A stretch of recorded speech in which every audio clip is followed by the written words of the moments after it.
Hello again, fight fans. Welcome to episode number 302 of the Neutral Corner Boxing Podcast. I am your host, Michael Montero, for The Ring Magazine, ringtv.com, and the Ring Digital YouTube channel, where you are watching me live right now around the world. Please make sure that you're subscribed and you click that little notification bell, and that way you never miss a live video. But just in case you do, you can check out the audio pod on podcast platforms around the world. Just look for Montero on Boxing, the Neutral Corner, and you'll find me there. Likes, reviews, ratings, all that good stuff helps me out. Guys, we did a show here on the Ring Digital YouTube channel without ads, okay?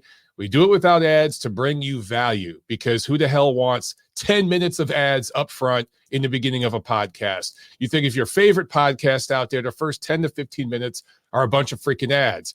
We don't do that here, so that we can provide value to you and not annoy the shit out of you in the beginning and throughout the show, right? So all I ask is that you spread the word, all right? This is a show that has grown through word of mouth with diehard fight fans and casual fight fans alike. So just spread the word, all right? And if you want to help out and support the show, the best way to do that beyond spreading the word is check out MonteroOnBoxing.com. That is my personal website. You can go there. You can order Montero on Boxing tees, and you can also contribute to the show. If you want to tip us $1, you can go there and tip us $1. It doesn't matter, all right? You can do PayPal, Venmo, Zelle. It's all right there on the show, or on the website, all right? MonteroOnBoxing.com. I did that to try to take it off of these big global corporate entities that take a portion of the money and use the money for all sorts of evil stuff behind the scenes that has nothing to do with boxing. This way, if you want to support the show, you can go directly to my site. All right, let's get right into this, man. By the way, I hope you guys had a great weekend. Hope you enjoyed the big fight over in Manchester. Actually, let me show a poll real quick that I just posted this morning. I wanted to see what you guys thought. So only a few hundred people have voted so far, but I asked you guys, and of course, this is more for the UK audience, but of course, everybody can get involved. But I just asked, did the Khan Brook fight live up to your expectations or not?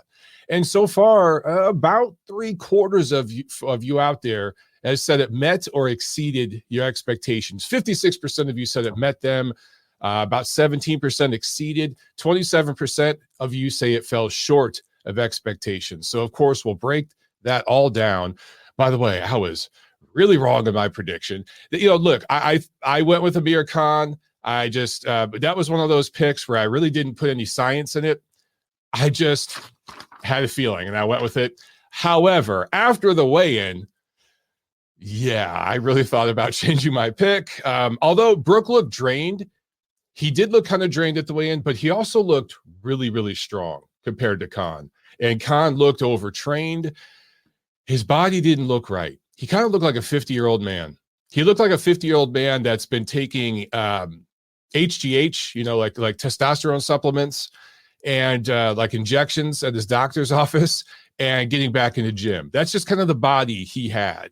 It did not look like a guy in his mid-30s. Really, really didn't. So we'll talk about that more in a minute. All right. So I want to share that poll with you guys. Get it on the chat. Make sure you got the thumbs up going. Don't jump on the phones just yet, guys, because you know that I got to give my spiel for a while. All right. We'll take phone calls after news and notes, review, preview. All right. Like we always do. Okay. Let's get right into this then. News and or notes. So first, a little bit of a buzzkill, man, especially for PBC. Whose schedule, look, the whole boxing schedule in general hasn't been very good, but this was one fight that we were all looking forward to in March. March 19th, it was supposed to be Brian Castano and Jermell Charlo, their rematch. The first fight was very, very good, ended in a controversial draw. A lot of people thought Castano pulled it out. Some people were good with the draw, but and either way, everyone was looking forward to this rematch, and this is going to be on regular Showtime, no pay-per-view nonsense. But apparently he suffered a biceps tear in training, and so that fight has been postponed. Probably going to happen in May or June. I'd lean toward June.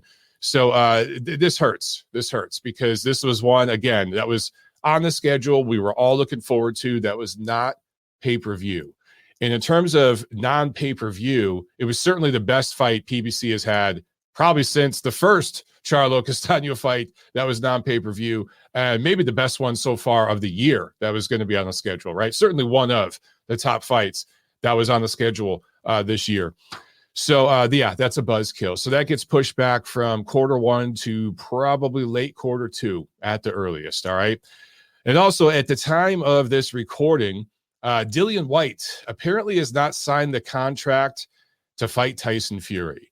So without getting into all the details and the back and forth, because honestly, that shit drives me nuts sometimes.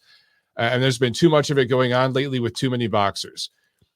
Apparently, Dillian Whyte has until midnight tonight to sign the deal for the Tyson Fury fight, which is a damn good fight. It would be Tyson Fury's third best opponent, no less than his third best opponent. So maybe his second best opponent, depending on how it all plays out, okay? Because I don't know where to rate Wilder versus Dillian Whyte at this point, because it's hard to compare the two of them because Wilder's resume is so poor outside of the Tyson Fury fights, and Whyte has been so unbelievably inconsistent with his performances. So it is really kind of hard to tell how to rate those two. Anyway, on paper, this would be Fury's third best opponent, and obviously this would be Dillian Whyte's best opponent. So really interesting fight between two top 5 heavyweights, probably. So Dillian Whyte, if he doesn't sign this contract, and you know what? I ain't feeling sorry for this guy. Look, he's got a history, he's got a past. We could talk about the performance-enhancing drugs, but so does Tyson Fury. That's why I'm not beating up Dillian Whyte over that right now, because Fury has a past with PEDs, and actually his was worse. What Fury actually had in his system was worse than what Whyte supposedly had in his system a couple times. But either way, and I think Whyte was cleared in one of those instances, whatever. I'm just saying both of these guys have a past. But with Fury, he finally backed it up a little bit when he fought Klitschko. And again, there's a little cloud over that performance because he was on steroids. There was stuff going on at the time. But against Wilder, really, he cleaned Wilder's clock 3 times, retired Wilder. And, that right there puts him at the top of the heap at heavyweight right now. So questions have been answered about Fury. For Whyte, this is all on him. Now, he might be bitching about money. He might want a little bit more cash or whatever it is. Listen, man, sign the damn contract and do your thing. Because if you don't, this is 100% on you. I can't feel bad for you. Fury and his team play games. Yes, we could get into all that. Just sign the damn fight and get in there and prove yourself. And then if you perform well, hell, if you shock the world and win, the world's your oyster, right? So if he doesn't sign this one, it's 100% on him. Can't feel bad for him. And I've stuck up for Whyte when other people haven't. That will end if he doesn't sign this contract, okay? All right, let's get into the fight review, guys. Gramazion in the chat says, Mike the Wilder hater. I'm not a Deontay Wilder hater. I am just a Deontay Wilder truth teller, and there's very few of them in the American media. He's become one of those figures you can't tell the truth about. Deontay Wilder, for what he is, got every ounce out of his abilities and really was an overachiever in a lot of ways. A very stubborn man who could have improved by leaps and bounds had he listened to the good people around him. Wilder's issue is he bought into his own hype a bit too much, and it cost him. And there was potential. The guy that beat Berman Stavern the first time, you take that and how he won that fight, you build upon that skill level he had then, you combine that with the tremendous heart and will Deontay Wilder has. He has a tremendous heart, tremendous will, and a pretty damn good engine. He has good stamina for a heavyweight.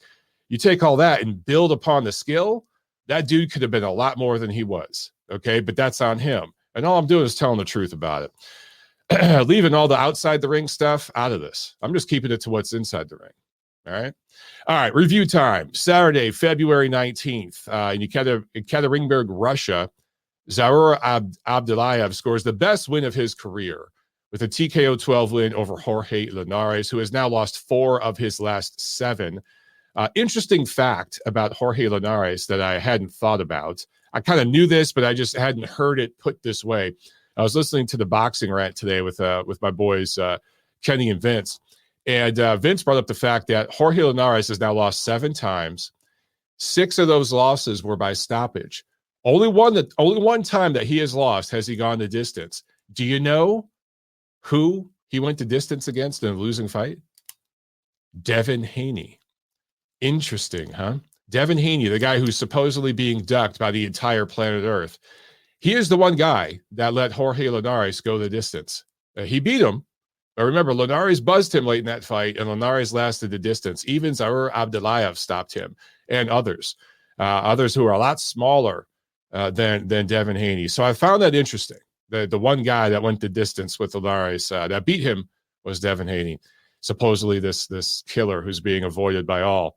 What other crock of shit that whole thing is. Anyway, Abdullayev wins this fight. This was a WBC lightweight eliminator, so the plot thickens at 135, and that the waters continue to get more and more muddied there. Although this summer we will have a big fight in that division. All right. Also in Tijuana, Mexico, Jaime Munguia improves to 39-0 TKO3 win over D'Mitrius Ballard, who suffered his first loss. And you see Ballard's level here in this fight, right? You saw where he was in terms of his level. Munguia pretty much ran him over, knocked him down the third round, stopped him. This was broadcast on DAZN. A lot was made of Jaime Munguia looking really drained at the weigh-in, looking really bad at the weigh-in. However, people that know Jaime Munguia and also know a lot of Zanfer boxers, if I'm being honest, Zanfer Promotions fighters, this is pretty common. This is what they do to their fighters. And there is a lot of this going on in Mexico with Mexican fighters in general. I do think this will cost Jaime Munguia. It's probably already cost him to a certain extent. He should have been at 160 much earlier than he was. And I think he's a 160 fighter. He's a big, strong 160, but he is a 160 fighter. But he probably doesn't live as well as he should between fights. It makes the weight cut maybe not the best way, the most efficient way. And that's why he looks like that in the weigh-in. But he rehydrated very well. Who knows what was going on there? I'm just saying. But he rehydrated very well. Looked really good and fresh in this fight. So take that for what it is. But at some point, that is going to cost the young man. I mean, you cannot continue to drain your body like that and throw some substances in there to beef back up. That's going to take a toll. And it will at some point with him. Anyway, he marches on, and he really wants to enter the Golovkin sweepstakes, but he's probably going to be left out of that because Triple G is very likely going to fight Ryoto Murata this fall, probably in late April. And then later in the year, in September, he's probably going to fight Canelo Alvarez. So Jaime Munguia is going to have to go in a different direction. It remains to be seen what direction that will be. All right, but the big one was over in Manchester Arena, over in Manchester Ultimate Boxer Promotions. This was on Sky Box Office pay-per-view over there in the UK. And here in the United States, it was on ESPN+. Not the best production for ESPN+. There were a lot of, first of all, this undercard was stir-fried dog shit, okay, if we're being honest. Man, I turned it off. I watched a little bit of some of the fights, and I was like, man, fuck this. I just turned it off. I had other stuff going on. But there were complete just portions of the undercard and stuff where there was just this wide shot on the ESPN Plus broadcast of the ring. It wasn't even like a live shot. It looked like a photo or something. And you just heard announcers talking. You heard commentators talking, but you didn't see them. That's at least what showed up in my feed. If you guys saw something different, let me know. But it was a tough broadcast to watch. This one, let's be honest, it was all about the main event. So let's talk about it. Kell Brook scores a TKO6 win over Amir Khan. There were no knockdowns, but Khan was rocked several times, and it looked like it would just be a matter of time. In fact, it was surprising that Khan didn't go down. And to me, that was very telling. I think that some people are reading a little too much into this performance from Kell Brook. More about that in a minute. But Victor Laughlin, the referee, stops it in the 6th round. Brook gets the TKO6 win. So Brook looked a little bit drained at the weigh-in, but boy, did he look stronger. His musculature, body fat, skin, all of it looked much better. He was sucking down water right after he got off the scale and everything, but he rehydrated just fine. Eyes look good. And the second these two got in the ring and the bell rang, and like Khan had his little flash early on in the first round, but there was nothing behind those punches. And it was so evident right away that Kell Brook was just physically stronger and way more sturdy. Just had more balance. His legs were with him more. I'm talking before the first punches even landed. Okay, he just looked stronger in the clinch. He was pushing Khan where he wanted him. He could move him where he wanted him. Nothing Khan did bothered Kell Brook.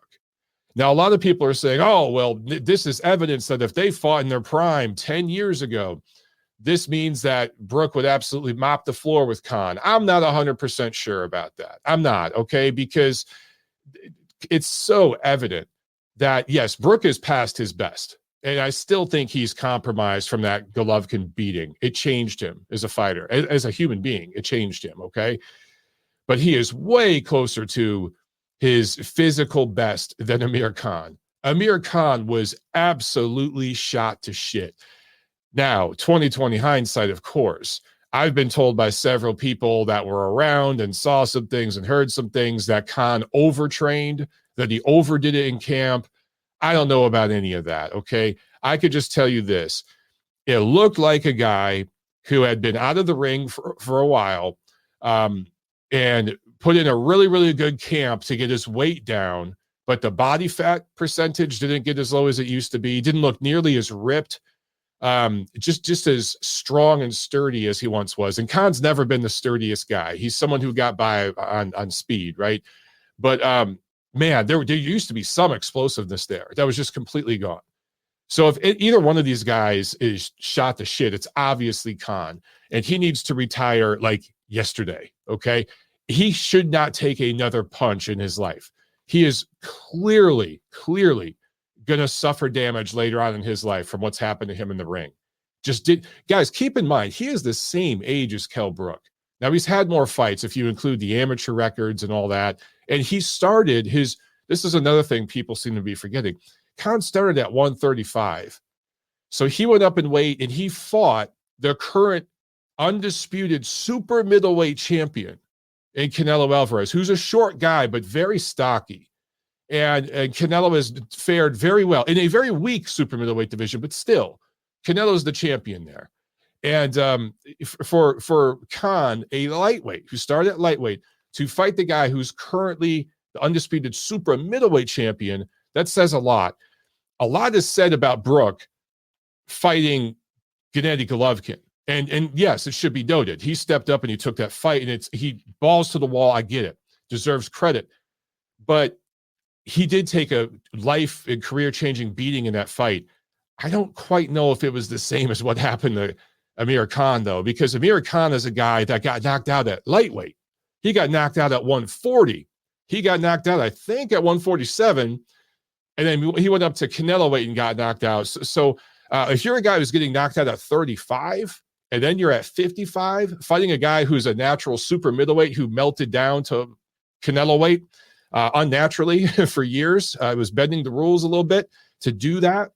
That's probably going to take a lot out of you. And then neither of these guys have had Spartan lifestyles outside the ring. But I talked a little bit last week about recent activity over the last year or two. Brook has been a little bit more active, and I think that served him well. But either way, you could just tell. Brook is just fresher, stronger, and more sturdy. It was evident from the get-go. Brook landed 79 of 224 punches for 35%. Khan landed 34 of 151 for 23%. That's interesting to me that Brook threw in just 6 rounds, like 70 plus more punches, and landed more than double the amount of punches. The jabs were even. Both guys landed the same amount of jabs, but it was the power punching, man. Brook landed 64 power punches to just 19 for Khan. It was more accurate with the power punching and landed more body punches. So he just, in that category, he just outpowered Amir Khan. Well, let's look at these two careers. Well, wait a second. Before I do that, a lot of people are talking now instantly after this fight, 5 minutes later, man, Brook needs to fight this guy. Brook should fight that guy. Slow down, okay? Kell Brook looked really good against a completely shot fighter who I think anybody in the top 10 from 140 to 147 would brutally knock out Amir Khan right now. If we're being honest, I'm including 140. There are lightweights. Gervonta Davis would absolutely sleep Amir Khan right now, okay? So if we're being honest, all right, that's his level right now. That's no disrespect, but that's just where the guy is. So people talking about Kell Brook fighting, a rematch with Errol Spence. I saw tweets like this. Or how about Terrence Crawford has no one to fight? Maybe he should go over to the UK and fight Kell Brook. It's just stuff like that. Like, guys, slow the fuck down. For real. He's not that guy. And I do think it says something that, Khan, a guy, again, who was knocked out at 135 by British Prescott. He was knocked out at 140, I want to say, by Danny Garcia. He's been slept several times, right? Brook, every punch practically landed and flush, and it rocked Khan several times, and it shook him, and his legs wobbled. Couldn't drop him. Didn't drop him once. Okay? So if Brook gets in there against any top 10 welterweight, it's going to be bad. It's going to be real bad. So I think some of you need to pump the brakes on that. I really think both of these guys should walk away. I truly, truly do. For Brook, it wasn't the best one of his career. That was Sean Porter back in 2014. But this was the biggest, most highest profile win of his career, the most satisfying win. So he can walk out right now on a high note.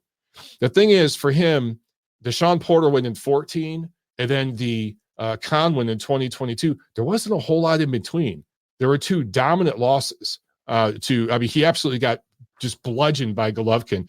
He was beating Errol Spence in the first 5-6 rounds of that fight until he got beat down and capitulated late. But all things, he lost a few there, didn't really beat anybody of note. So those two wins, okay, he's got that. He's got the highlight of his career. He can walk off into the sunset now. But I want to talk about Amir Khan real quick, because he's one of these guys that gets, I think, disrespected and like really underrated and underappreciated by a lot of American fight fans. And I think what he has done for the UK boxing scene in the last 20 years is pretty substantial, because UK boxing is really healthy right now. And there are several reasons why.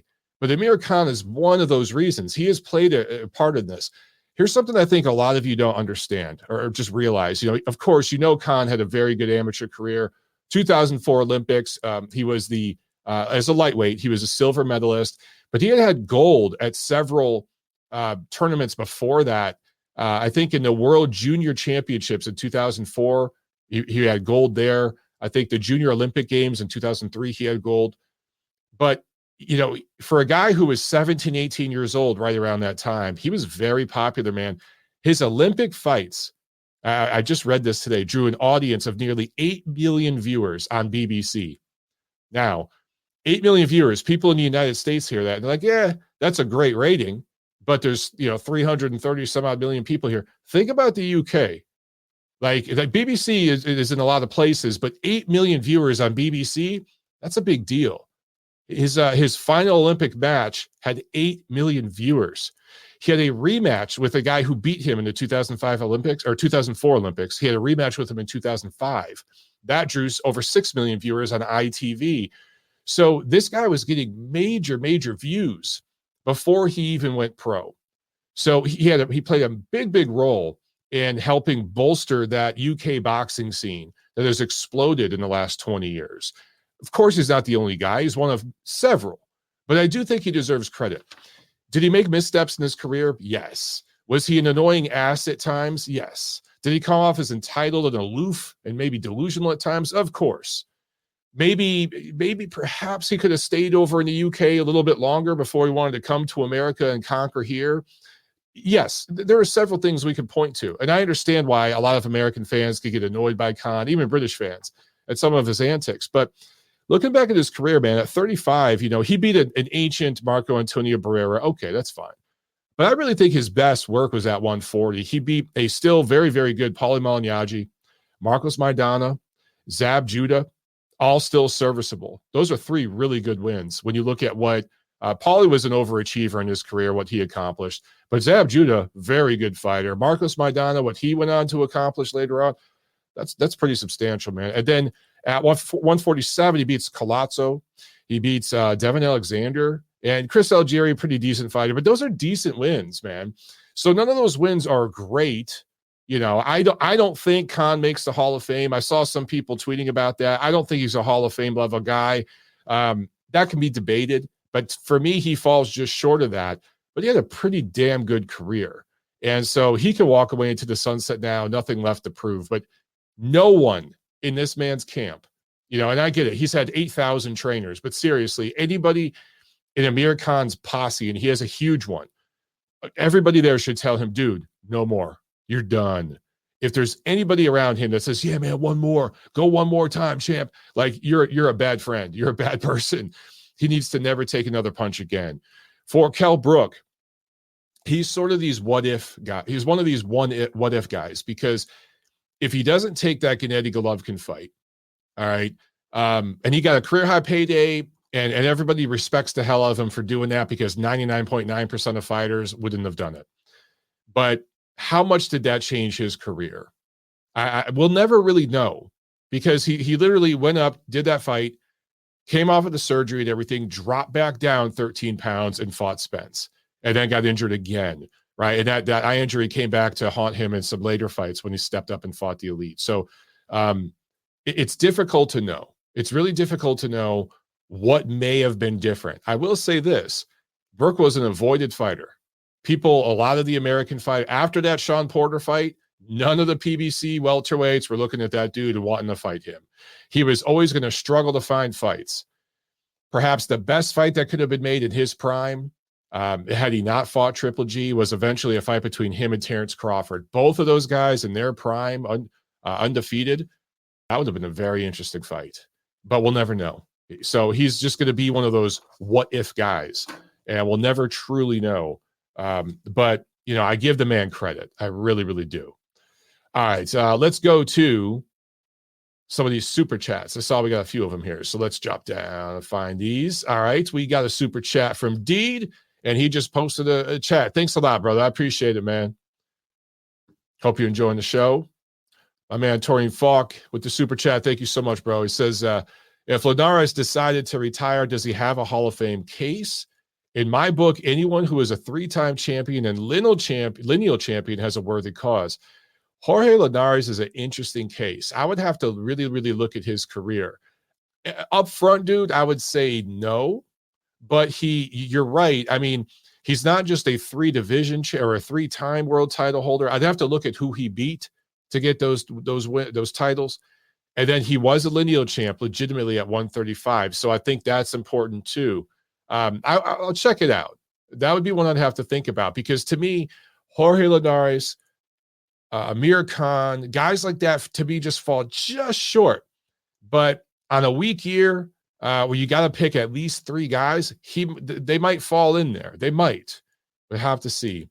Certainly an influential fighter that, look, you need Jorge Linares. You need Amir Khan. You need Kell Brook. It's just like I talk about Sean Porter. You need Sean Porter. You need these kind of guys. That Sullivan Barrera is one who comes to mind, although he's not as good as those other fighters I mentioned. But guys that are willing to fight everybody. You need those fighters. And they're going to lose because they're stepping up and fighting the elite, and they're not elite fighters themselves, so they will lose.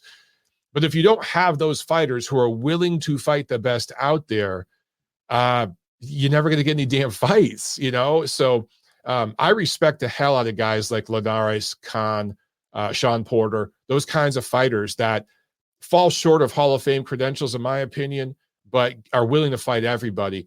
Miguel Cotto was another one who was willing to fight everybody, but I thought he was a level above Porter, Khan, Linares. He was just a little better than those guys with his amateur accomplishments and legitimate world titles in a few different divisions. When he stepped up to fight Sergio Martinez, when other people were avoiding that fight, that really worked out well for him. So to me, that's why, I thought Cotto should get in. But some of these other guys fall just short. For me, at least on first consideration. Sam A with the super chat. Thank you so much, Sam. He said, didn't Khan avoid some punches in the past? Every punch Brook threw landed. What happened to the defense? First jab he got hit with hurt him. You're right, dude. And that's why I say he's completely shot to shit because at one point, look, man, the first few rounds against Canelo, he avoided shots from Canelo, right? And several of his fights we can point to. Pretty much every one of his losses, except for the first one against Brentis Prescott that I can think of, he was winning early on and then eventually got caught. He would just get lazy. He just had these weird lapses of defense in the ring. But you're right, dude. That first jab in the first round, it was like, whoa. It reminded me of when, I want to say the end of the first round in the Fury-Wilder rematch. Fury landed a jab that knocked Wilder back like 8 feet at the end of that first round. It was like, holy shit. You saw right then and there, this was different. And that's what we saw in this fight. It was very reminiscent of that to me, where you just saw one guy was so much stronger and more sturdy and had so much more behind his punches that it was evident right away who was in control of that fight. Same thing here. But yeah, man, there was just no head movement. His legs looked completely gone. And again, what's amazing to me is he took a lot of punches. I want to say it was the 5th round where he took an absolute beating. That was nearly a 10-8 round. And Brook couldn't drop him. So again, to me, that's very, very evident that the people calling for Brook to fight some of these young welterweights right now, pump the brakes on that shit, because that's going to get real ugly.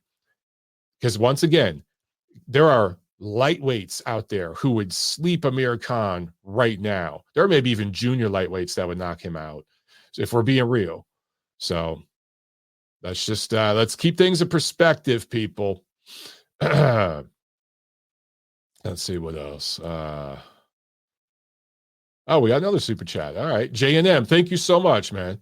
He said, hi, Mike. Should Russia invade Ukraine? Will the Alexander Usyk versus AJ rematch still happen? I'm pretty certain Alexander Usyk still lives and trains in Ukraine. Yeah, he spends most of his time over there. So does Vasily Lomachenko. I do know that Lomachenko is going to move to Australia for the Kambosos fight. Fuck it. Spoiler alert, guys. But that's the fight that's going to happen. He's going to move over there to Australia for that one to train. I would imagine at some point Usyk is going to move too. I mean, this is their livelihood, and these guys are pros right now. They're making their money. I see Usyk leaving Ukraine soon to begin training for his fight with Joshua. I truly, truly believe that. All right. So that is it with the review. Let's get into this preview. Because we got much to discuss there. And then we'll do some phone calls. All right. Saturday, February 26th, Guillermo Rigondeaux, however the hell you're supposed to say, is fighting in Dubai. Just thought I'd throw it out there. He's fighting on a promotion, a promoter that just started promoting over there in Dubai last year that I've never heard of. That's what Guillermo Rigondeaux is doing. He's fighting an opponent I've never heard of. And BoxRec has it as either 1 or 2 stars. I can't even remember. But they have 5-star. It goes up to 5 stars. They have this matchup as a 1 or 2 star matchup. So just thought I'd throw that out there. That's what Guillermo Rigondeaux is doing. Look, another guy that a lot of people want to feel sorry for. Yeah, he kind of put this upon himself, if we're being honest. All right. So let's jump to the big one. The SSE Hydro in Glasgow, Scotland. This will be broadcast on ESPN Plus here in the States. I hope that the broadcast is better this week. It just wasn't the best. It wasn't the most seamless broadcast last weekend. Anyway, Josh Taylor defending his undisputed junior welterweight championship against Jake Catterall. This is a battle of southpaws. And here's the thing about Taylor. Since winning the World Boxing Super Series finale against Regis Prograis in late 2019, he fought once in 2020, once in 2021. Now, he's had some bad luck. There have been things that have happened outside the ring that have affected him and all of us. There was a global pandemic and all. I get it. But man, coming off such a great win against Prograis, it's just been slow. The one thing I will say is his one fight in 2021 was a pretty damn important one, where he fought Ramirez, came to the States for that fight and won it. So he deserves tremendous credit. But him fighting in February this year, now this is a mandatory for him. I really hope it means that he fights 3 times this year. He needs to get back out there and fight, man. We think of Taylor as this young guy. He's not. He's in his 30s. For a fighter, That's, it's not old, but it's right in those prime years. He's right in his prime years right now. You're the undisputed 140-pound champion of the world. Get in there and fight 3 times this year. What I'd love to see, now we don't know, is this possible? I don't know. But if he stays at 140, he's got his mandatory defense here against Catterall. Should he win, and he should win this fight, but it will be a challenge. He's going to be tested by Catterall. Mark my words. He should fight again, Taylor should, this summer against a mid-level, stay busy opponent, and then, maybe you come to Vegas or something to do a fight here or whatever and kind of get back in front of the American fans. Or maybe you stay over there in the UK. Really, you're the champ. You do what you want to do. But, man, by the end of this year, that third fight, I want it to be against a top-level opponent, whether it's a rematch with Prograis, whether he moves up to 47 and fights somebody, whether one of the guys at 35 moves up to fight him, somebody. I want to see him in there against another top name. I want to see Taylor fight 3 times in 2022. All right, so Taylor is 18-0. Catterall is 26-0. Taylor is 5'10". Catterall is more of your standard 140. He's 5'7". So there is a height difference here. But Catterall is a kind of nasty little dude who will get in on the inside with you and is going to come right to Taylor and push the action here. So this is going to be fun, man. His best wins, Catterall's, are against Tyrone McKenna and O'Hara Davies. So I brought these 2 names up for a reason. With McKenna, he's fighting Regis Prograis next month. So we're going to really we'll be able to assess his level as a fighter better in about a month. Is that McKenna win a really, really good win for Catterall, or is it just a domestic level okay win? Now, as far as O'Hara Davies goes, I bring him up because Taylor fought him too. Taylor stopped him. All right, TKO win. Davies went the distance with Catterall. So, I do think Catterall, because Taylor hasn't been the most active guy, I think he's going to give him a good push, a good challenge, but I expect Taylor to win this fight. All right. And then here in the United States, the Chelsea at the Cosmopolitan of Las Vegas. This is PBC on Showtime. They got an interesting little triple header here. None of these fights are really great, but, a couple of young, interesting fighters staying active. Chris Colbert going up against late replacement Hector Luis Garcia. This is Orthodox versus Southpaw, 12 rounds, and this is a WBA 130-pound eliminator. I don't really care because it's WBA and they're trash. So whatever. Either way, I like Chris Colbert, and he's one of the better little fighters out there. So I like that this is an eliminator and gets him in a potential title matchup within a year. Best fight on this card is Gary Antoine Russell going up against Victor Postol, the junior welterweight fight. That's 10 rounds. This is a nice fight for him. Postol is an experienced veteran, is well past his best. He's been softened up a little bit, but at this stage, I like this step-up fight for Russell. And then Jerwin Ancajas going up against Fernando Martinez in a 12-round junior bantamweight fight. So, look, 3 interesting fighters in Colbert, Russell, and Ancajas.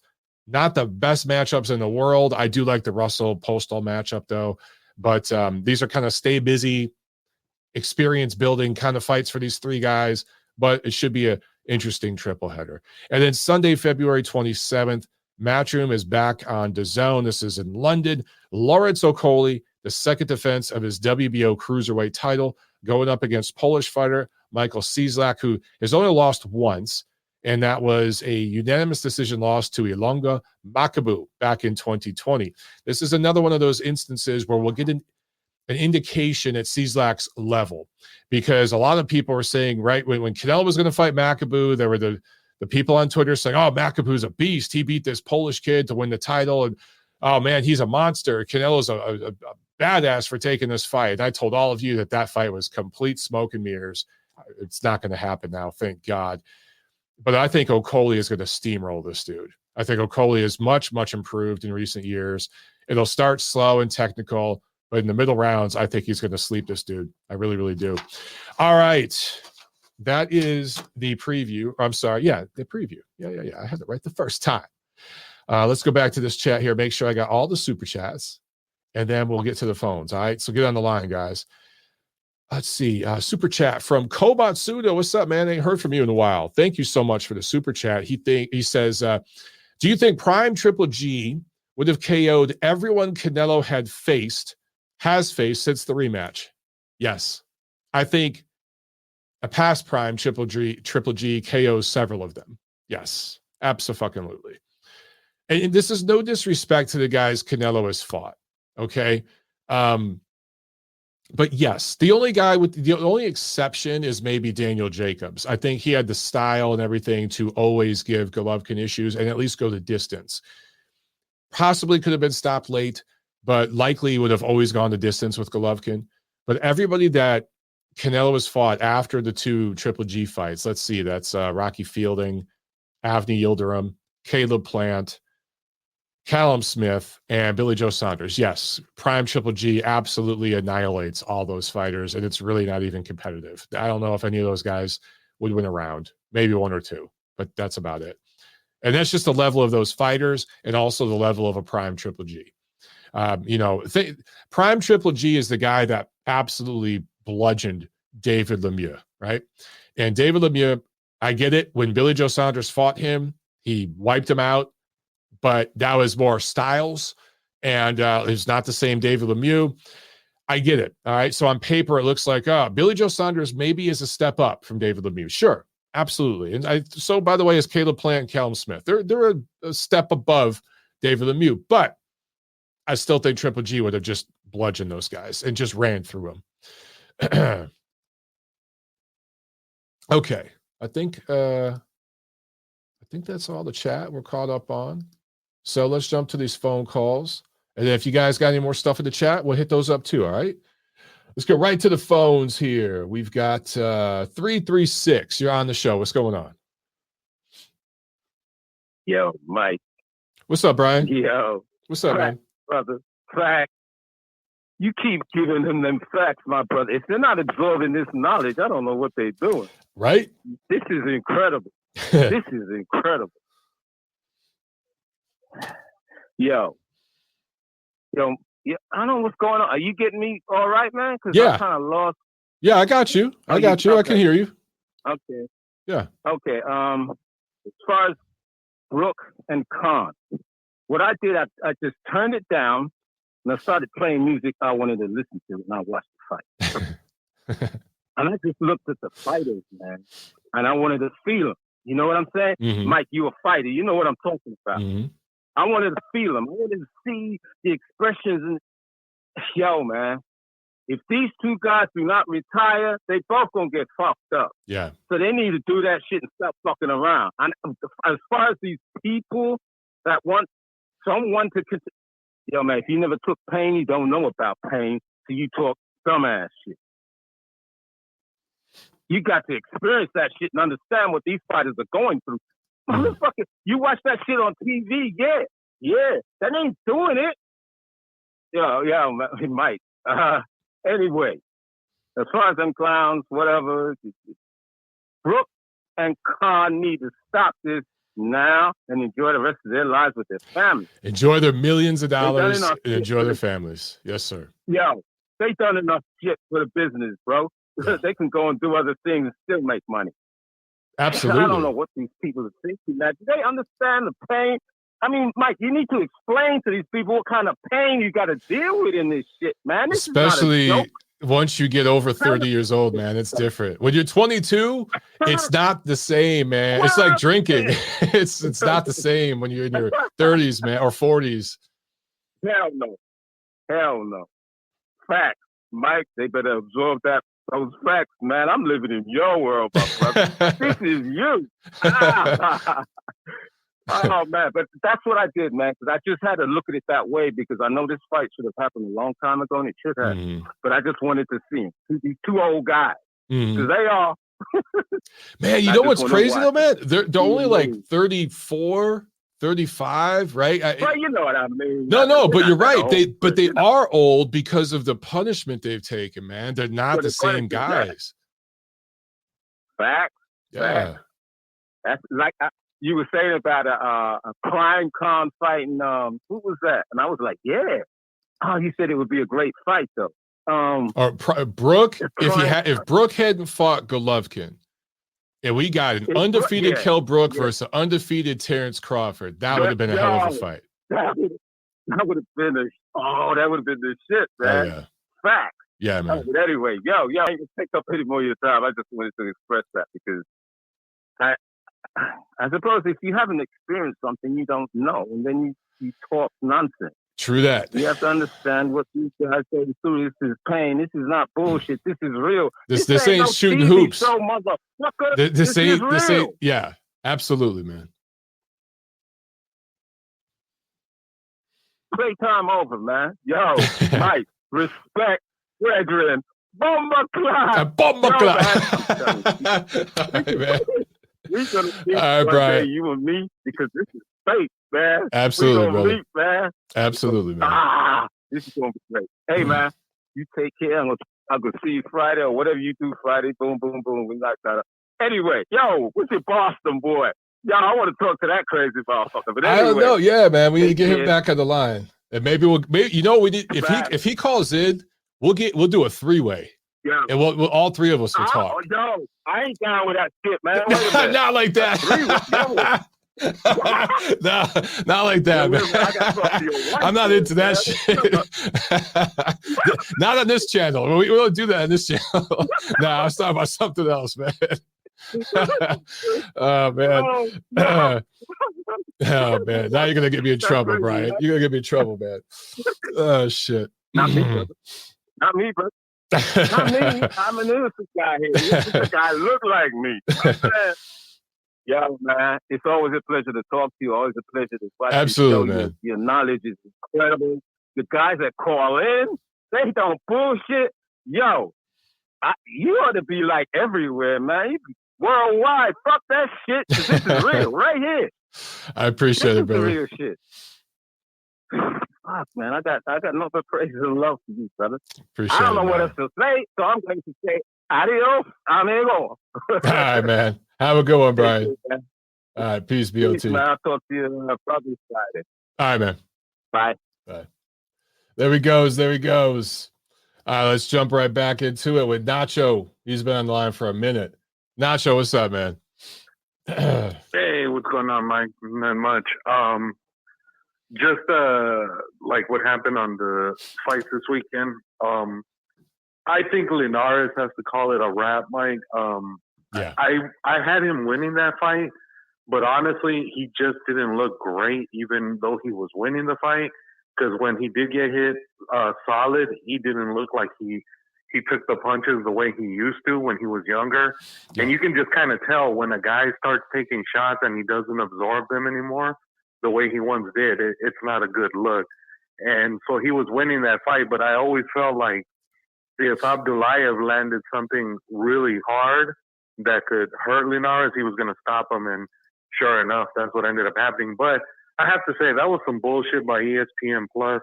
How are you guys going to be able to broadcast the entire fight up until the last round, and we don't get to see the last round, and then we end up having to get the last round shown to us by people on Twitter? It's like, dude, come on, really?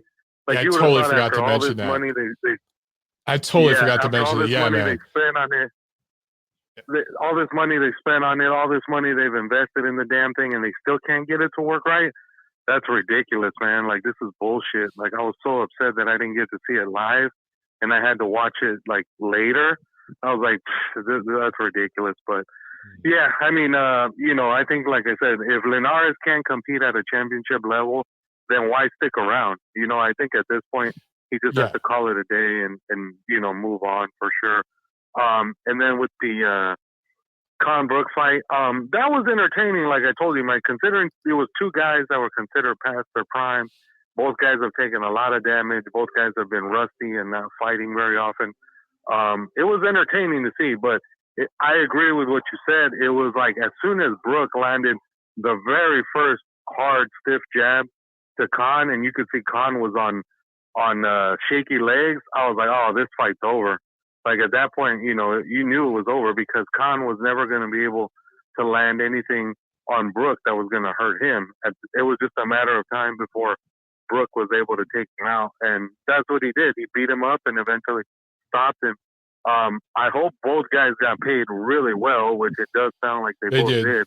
I just hope that Khan is smart enough to realize that it's over and he just needs to enjoy his money, go live the rest of his life with his family and just leave the boxing to everybody else, because he doesn't belong in the ring anymore.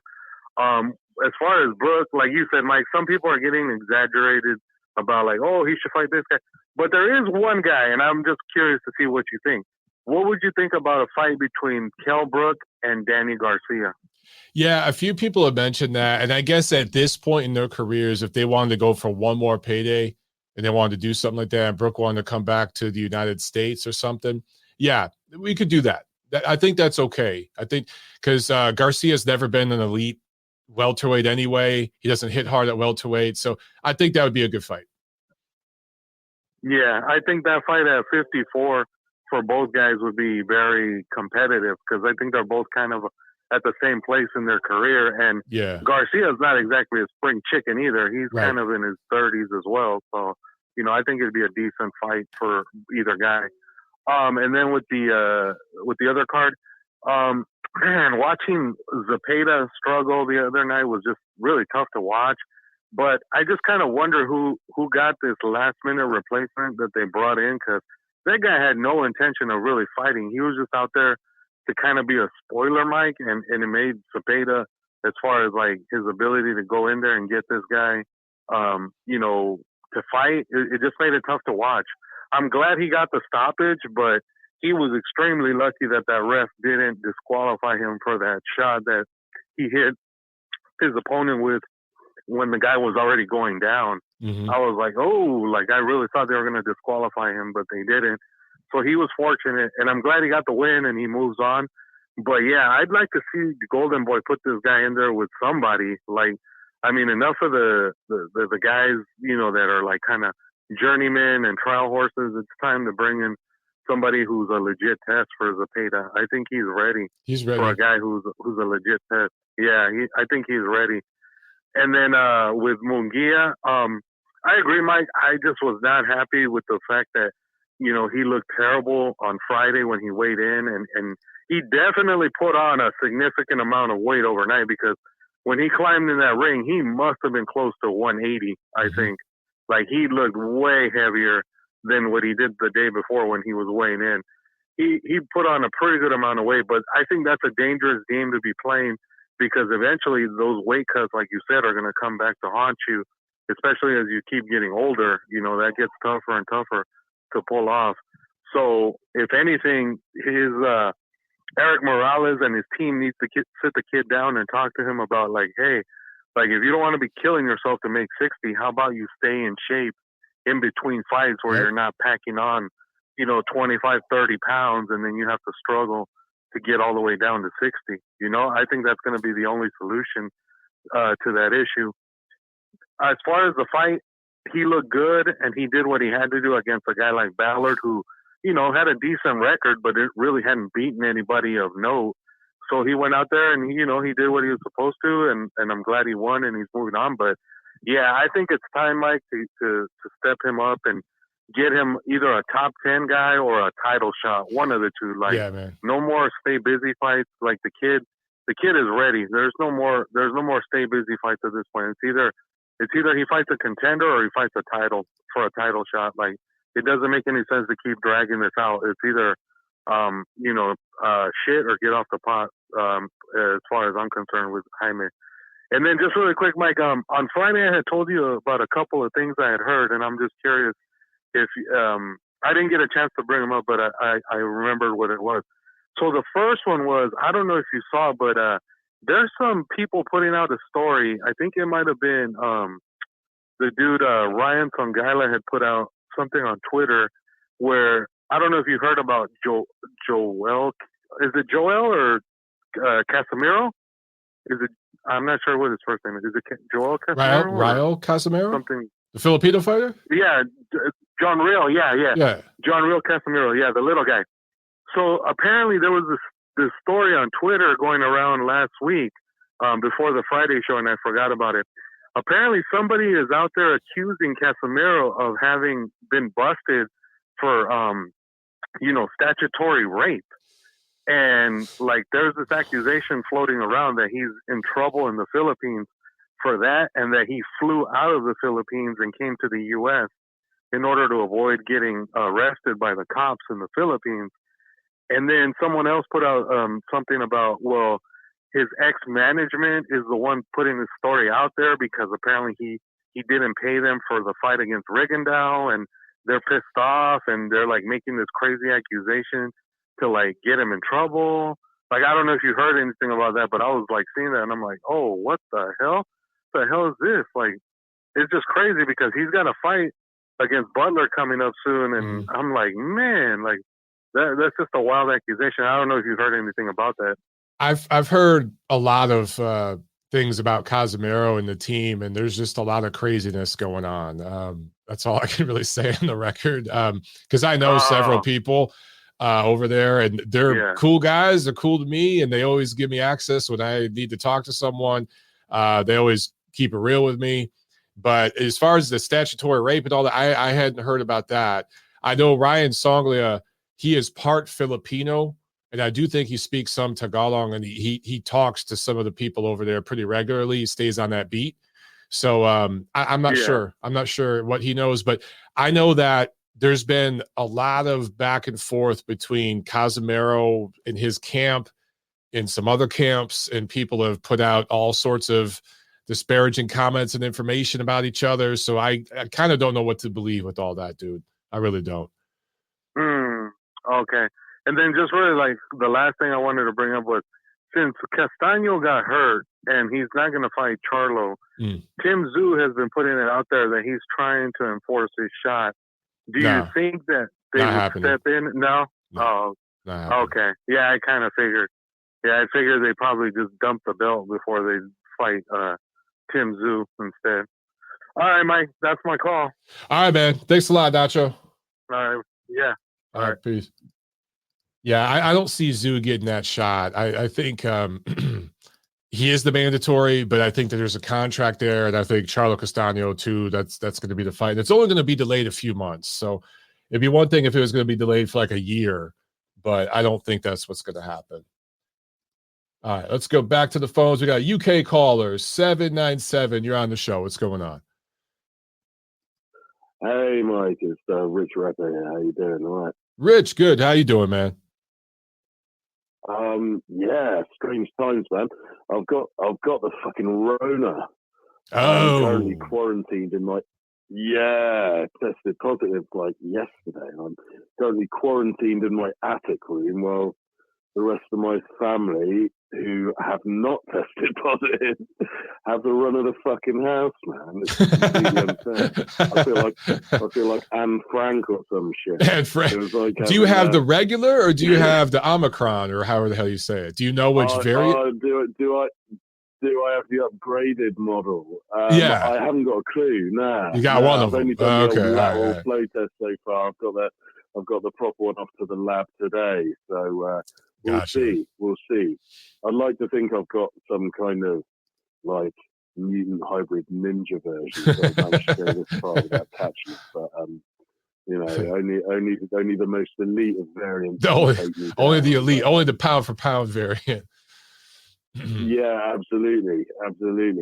But yeah, man, I'm just I'm calling as much as anything to alleviate my boredom, but also to give a bit of a UK perspective on the whole Khan and Brook thing that happened at the weekend, which, it was quite an event, man.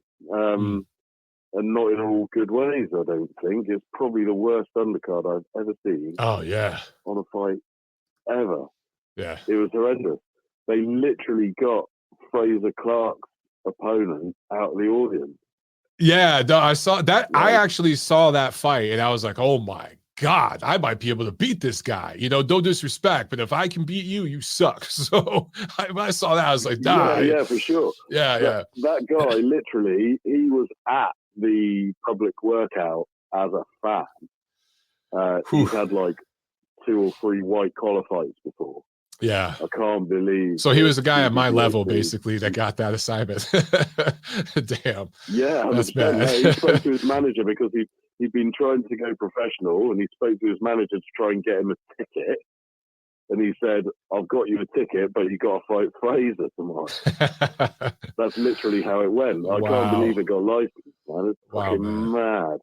But yeah, fair play. Like, they got him out of there as soon as possible. A couple of digs and out he went. But yeah, that was like crazy, absolutely crazy. You know, you laugh about it because nobody got hurt, but that's mental. But yeah, it's as bad an undercard as I've ever seen. I did switch it off. I turned it back on for the ladies, as it were. It's a bit of history being made, I suppose, even though that was a total mismatch as well. But I like Natasha, though. Natasha Jonas? I do. She seems like a sweetheart. She's got a really fun style, man. Yeah, she's lush. Yeah. I've never met her, but everything I've seen in her, she seems like a real sweetheart, and she's fun to watch. So yeah, I like her. Yeah, 100%. Yeah. And you know, how many knockouts do you see in women's boxing? Good point. You know, there was a load of people complaining, like Enzo Macronelli and people like that were complaining that it was an early stoppage and they should have let her carry on, and you know, the corner were going to throw in the towel, but they sat back down when they realised she was okay and all that kind of stuff. Why? You know, she was getting beat, man. Like, it was the writing was on the wall.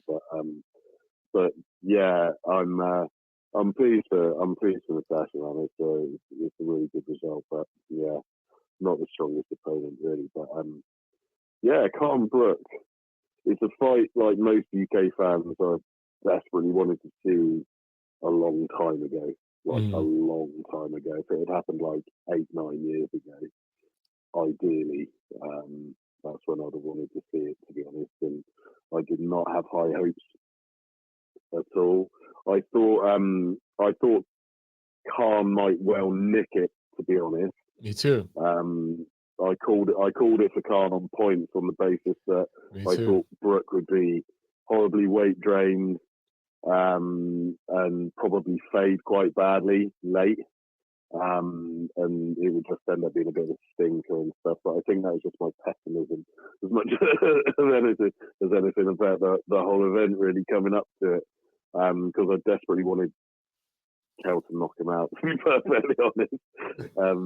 That's what I wanted to see for a long time. But yeah, it was entertaining in the end. You could tell there was some niggle there, but you're right, Khan was absolutely shot to pieces, man. Completely shot to pieces. It didn't look like he'd been sparring to me at all. Yeah, that's a great observation, because that's how it looked to me too. Because you can always tell in the gym when a guy hasn't been sparring in a while. Your reactions are different. He was falling like 6 inches. Yeah, you overreact to punches. You know. Yeah. 100%. He was falling. He just wasn't getting his range at all. And it's not like Brook was massively mobile. You know, Brook was quite heavy in the legs and stuff. Just came forward, just walked forward, just stuck. That's all Brook did. Yeah, and he wasn't really. It's not like he was fainting or anything. You know, and like Khan didn't have his. He was just falling short and being countered all the time, and I cannot believe that they didn't. You know, his chin is just non-existent. You know, it looks to me like he's had to lose quite a lot of weight, as you say, in camp. He probably has trained quite hard to lose a lot of weight, but the actual sparring and, you know, technical sparring and boxing side of things, it doesn't look like he's been doing a lot of that in the build-up. And when, you know, I thought it was going to be over way sooner than it was, to be honest. I think you're quite right about Brook not being able to drop him. That stood out. I think Khan was. Yeah, it did stand out. I mean, I've got to say, you know, Khan showed a lot of heart, and you know, he obviously they genuinely do not like each other. Yes. And I think if he was going to be determined not to hit the deck, but that shouldn't really have been his choice, to be honest. You know, if you're separated from your senses, you fall over whether you want to or not. And I thought it was significant that Brook couldn't do that. Personally, I think I was really pleased with the result because I would have been absolutely gutted for Brook if he hadn't won, for the simple reason that, for my money, Brook has been one of the worst managed fighters that I can remember of that sort of level of talent. Yeah. In the last sort of 10, 15 years or so, for the simple reason that he should have moved up to 154 years ago. Agreed. I mean, he's been killing it, because again, it's interesting how the same topic's coming up about a lot of the fights that happened over the weekend, like Munguia, for example. Brook is another one who has never lived a life between fights. He's always blown up and been walking around at like 180, 185, or he lives whatever. kind of a crazy lifestyle outside the ring. He's kind of known for it. There's rumors about certain things, you know. We can. There's a lot of questionable gossip about about Kell that goes around certainly around the boxing people in the UK as much as anywhere else. But yeah, it's but anyway, leaving all that aside, he's been killing himself to make 147, and I reckon the main reason he's been staying at 147 as much as anything else is to try and get this fight with Khan. Yes, which he's been trying to get for a decade. And now he got it. So if he fights again, it needs to be at least at 54, one more fight, and then walk away. That's it. Exactly. You know, he's one of those, as you say, he's one of those what if guys. You know, if he's got another fight in him, someone, maybe like your previous caller said, someone like Danny Garcia, if he's thinking of knocking it on the head soon himself, you know, just 154 or catch weight somewhere between, and you know, make a bit of money and then ride off into the sunset against someone who's not a big puncher. And you know, it's a shame really, because I think if you think about 154 as the division was, sort of immediately after the time he beat Porter. You know, you hit that sort of sweet spot after, you know, Canelo was moving up to 160. I mean, you'd have been right in there. Guys like, exactly. You had like Cotto and stuff hanging around, but well on the decline. And you know, he could have been a big threat at 154 if he played his cards right. I think it's only for a while, you know. But hey, it is what it is, man. I'm glad he got his vindication in the end. He made a bunch of money and he put on a reasonably entertaining show. And I hope he can sort of, say his job's done now. And the universe balanced, Rich. It all kind of balanced in absolutely. Brook. We've come full circle. So all is well in the universe with Kell Brook. Yeah, absolutely. I think, you know. But man, I gotta jump to some other calls, brother.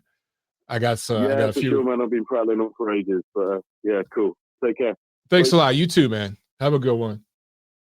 I got a few more calls here I want to get to. A few of these guys have been on the line. But first, a super chat from Sam A. Thank you so much, Sam. He said, I believe Bomac and Terrence built up Khan so they could bet on Brook. No way he looked great in camp, and the first jab hurts him. I don't know about that. My takeaway, again, I talked to somebody in that camp. They reached out to me and told me Khan was working his butt off. I think that they focused less on sparring and boxing stuff, traditional boxing drills and stuff, and focused more on athletic kind of training. The Perfecting Athletes group, that's who Crawford and Jamel Herring and such, they work with those guys and they help them make weight the right way and things like that. And I think that's why Khan maybe was able to take some of the punches. I do think he was in great shape. I really, really do. But, you know, I know he was working hard there because Khan has had an ego for years and he's always wanted to do things his way. But in this camp, from what I heard directly from the people involved, he was taking direction. He was putting in the work. I just think he didn't take he didn't spar a ton of rounds, didn't take a lot of punches coming in. So maybe that helped his punch resistance a little bit against Brook. And he was in very good shape. I just think he shot the shit, man. He's just nowhere near his prime. Like, his prime is light years away, and he never should fight again. He never should spar again. It's over. It's over. All right, back to the phones. We got a few more calls here. We've got Richard on the line. What's up, Rich? Hey, man. How you doing, Mike? Good. How you doing, man? I'm good. I'm good, man. I just a couple of things. I'm not trying to keep it too long. Yeah, as far as both Jorge Linares and Amir Khan, both of those guys definitely need to call it a day. They both have hell of careers, and just go looking back, man. I mean, they've provided a lot of thrills and action fights for the fans, and that's what they're going to be remembered at. And they were also, just good champions at one time. So I would say both of those guys definitely should hang up the gloves. For Kell Brook, I think he could technically retire too with this win, and it'll look good. But I think someone mentioned that maybe I'll fight with him at Danny Garcia, or maybe he fights the young guns coming up. Virgil Ortiz or Duran Anderson. Those I don't think there would be bad fights as well. They'd kill him though, dude. They would crush him. Yeah, I know. I would pick those guys to win, but I think that's really his kind of last options. Yeah. Not going to beat guys like Crawford or Spencer. They already beaten him before. So, and Mike, I want to touch up. I heard your podcast was on I think Friday regarding the Canelo sweepstakes, and just my thoughts on that really quick. And I know Canelo he shot some kind of message about that too. Anybody shouldn't be calling Canelo a ducker or talking any shit whatsoever, because let's face it, man, fighting Bebo or Triple G or David Benavidez or Charlo, they're all badass fights. That's really the point. They're all badass fights, and it doesn't matter which way Canelo takes. They're all good fights. That's just it. Those guys are all top level fighters, And honestly, if you want to nitpick it, and I think you covered it last Friday, honestly, like, Bebo is to me the most challenging of all the guys for Canelo, in my opinion, because he's a natural light heavyweight. He's got the height. He's got a good technical style. And I think he's the one that would trouble Canelo the most. Even though I still would favor Canelo to win, I think he would trouble him the most. Yeah. Now, I'll obviously, like a Charlo fight, yeah, I think maybe more action-wise, that'll be maybe a little bit better. But still, the better opponent is, in my opinion, Bebo. But either way, any of these options are way better than him fighting Makabu at cruiserweight. That's a given. Okay? Yeah, I agree with you, man. I was never really on board with that whole cruiserweight thing. I don't think it was ever going to become a reality. I think this Canelo was saying stuff that he was going to go for it and make some history. But I would prefer to fight the four guys I just mentioned.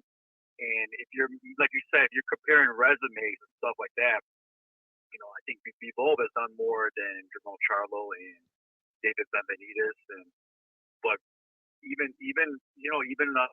older Triple G has done a lot, and when it really comes down to it, I know he's been active, but he's the last guy to give Canelo his toughest fight. That's just the facts, know. Yeah. And even though I say Canelo defeats I think Triple G a little easier than the rematch, even though the rematch technically could have gone either way, but I think he's still worthy opponent. Considering how Triple G will look once he fights Murata, we'll have to go from there and see how he looks. Right. Right. But yeah, I just don't like because here now check out social media. I don't like the shit talking from all these people about Canelo. I'm a big Canelo fan, but I like all those fights that's being presented at the time. And But I'm also realistic on Canelo. I'm a big fan of him. But I'm going to be honest. When he fought Triple G that second time, I wanted to see that third fight right away. And I've always knocked Canelo for not taking that fight right away. The third fight with Triple G. Like I don't know particulars in the business part of it, but it almost seemed like when they had that draw in their first fight, there was no hesitation from Canelo's side to take the rematch. Mm-hmm. But once he won the rematch in a close competitive fight, there were some people who thought maybe gone Triple G's way. It didn't seem like it was rushing to do a third fight. It was just kind of like, all right, I got my win on you, and I'm going to move on. That was kind of the attitude I got from Canelo at that time. 100. I mean, do you agree with that? Or? Absolutely agree. Okay. And there's things I know related to that situation that, trust me, that is absolutely the truth. Yeah. Right. So that's just my take. So I mean, I always have, because I know a lot of people are like Canelo, and they kind of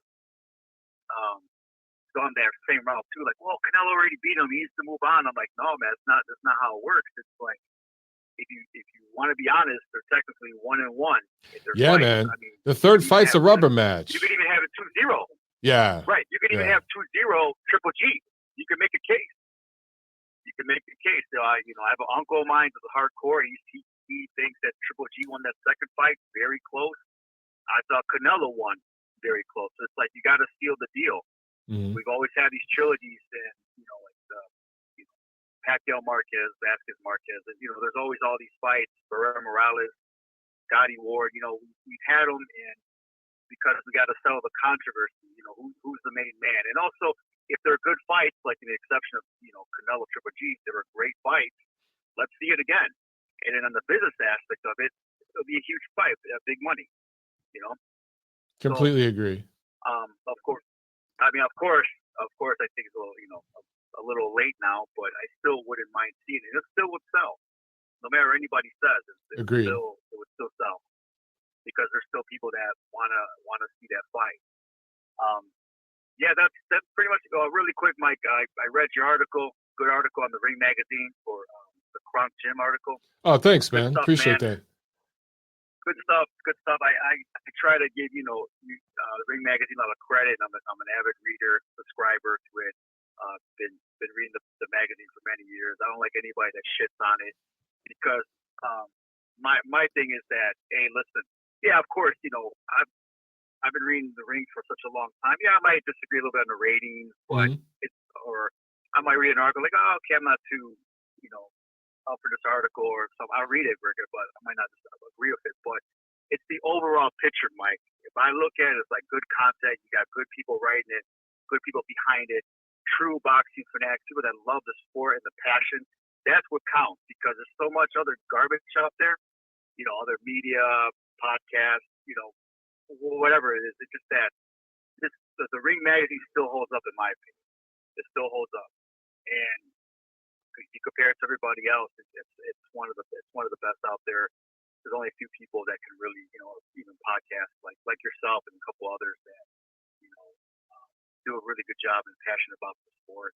Anybody that's kind of like picks at it, I mean, honestly, anybody that just shit talks it, man, they should just, the way I look at it, start, doing your research yourself.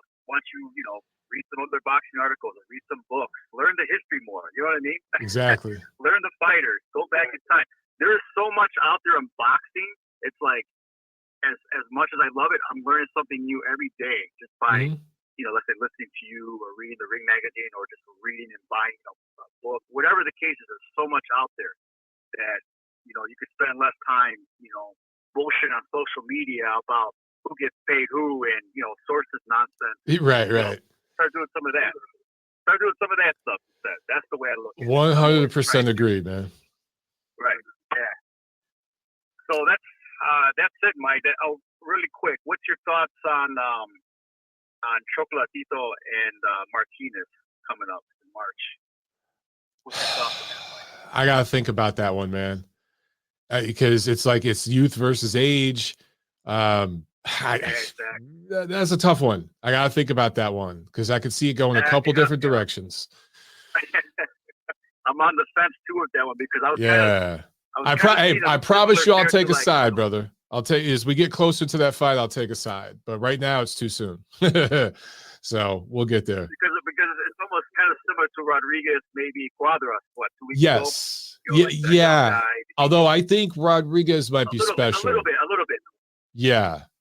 Yeah. So it's a little bit, but because Chocolatito is like, he's an all-time, great Hall of Famer, but it's like, could that Estrada fight that he just had been this last great one? Exactly. It could be that. It could be. Was that like his last, who knows? the last great performance? And then Martinez, he's had issues too, man, with weight and stuff. So how has that affected him? But yeah, man, when we get closer to that one, I promise you, I'll break it all down. We'll chop it up.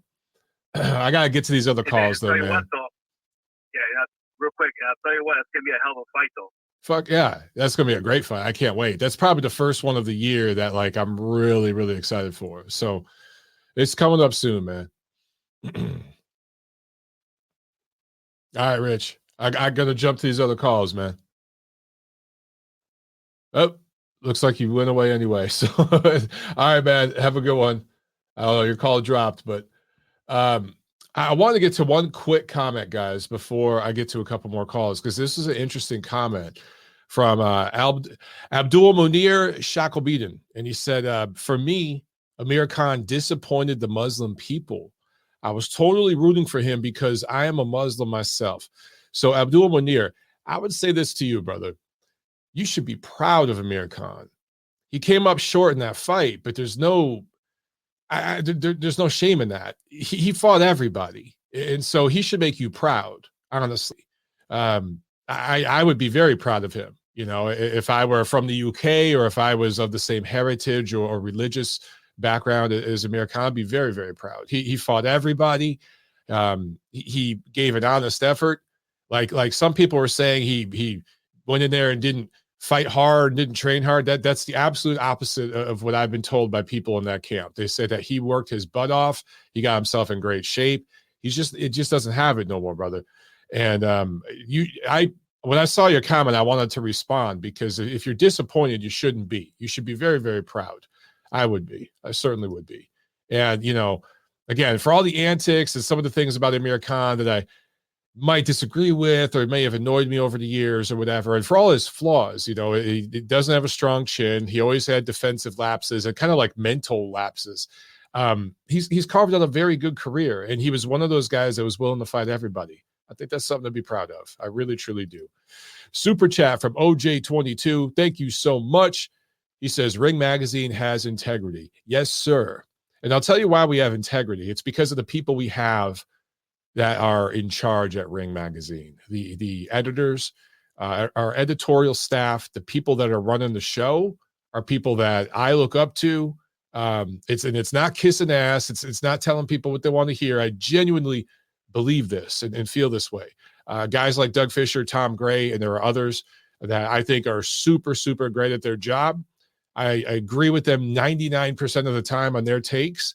And I have examples I could provide to you, and I have. On that show Friday that I did on my channel, I gave you an example of where Doug had flawless integrity in a difficult situation where he was challenged by people that ultimately, you know, could have had him in some real trouble. So they're the real deal. All right. So great comment, and I fully agree. Super chat from MP4 Vids. Thank you so much. He says, Triple G clearly won the first fight against Canelo. The second fight could have gone either way. De La Hoya said, if Canelo wants to be great, he needs to fight fighters like Benavidez, Charlo, and Andrade. I concur. Here's my thinking, guys, real quick with the Canelo sweepstakes stuff. I don't want to talk about this too much because it's already overdone. But if you cut through all the bullshit, here's the reality. The Bivol and Golovkin fights, I think, have a due date on them. Fighting Golovkin now is better than fighting Golovkin 2 years from now. It's already past due. He's softened up against, Derevyanchenko. He's going to get softened up against Murata. He's well past his best, but he's still serviceable enough that the fans are going to buy it. Same thing with Bivol to an extent. So I think that Canelo fighting those two guys this year, and I really truly believe that's the direction he'll go. He can wait for Charlo and Well, forget Andre because his career is just trash. Benavidez and Charlo. He can wait for those two guys. They're going to be there next year. Okay. So in 2023, if Canelo fights, if this year he fights Bivol and Golovkin, and Golovkin's going to retire next year, right? He's going to be done and retire next year. So Canelo could fight him now, and Golovkin will get another W or after he fights Canelo this year. So that'll look good for Canelo. But then next year, he still can fight Benavidez. He can fight Charlo. If he ever wants to fight Andre, if Andre creates any demand for that fight at some point, who the hell knows, he can fight him later. There's no rush. Those guys are not going anywhere. He wants to wait out Beterbiev and wait him out and let Joe Smith and Beterbiev fight each other, wear each other out a little bit more, and then fight the winner maybe next year. So I think he's going to wait on those guys. Benavidez, Charlo, Andre, they're going to continue to maybe build up their profiles a little bit because they have none. They bring nothing to the table. They bring no international money. They bring hardly any American money, especially Andre, one of the most overpaid fighters in the sport, right up there with Devin Haney. Charlo and Benavidez bring a little bit, but not much. But who knows? Maybe in 2 years, those guys bring a little bit more to the table. You know what I'm saying? So that's why I think he's going to go in the direction he's going to go in, because there's just no reason to jump into fights with those guys. The only reason he jumped into fights with Plant and all those guys is because he could unify that division. So there was a business model to it. But Charlo, Benavidez, they don't bring anything. So why jump into that? Bivol and especially Golovkin, they bring something. Bivol has another belt at 75, and Golovkin is Golovkin. So there's, that's why you go to those fights now. Real quick, we got to jump to these calls real quick. We got another UK caller. So let's get to 777. You're on the show. How you doing there, Mike? It's Nige again from the UK. Nige, what's up, man? I'm all good, thank you, man. How you doing?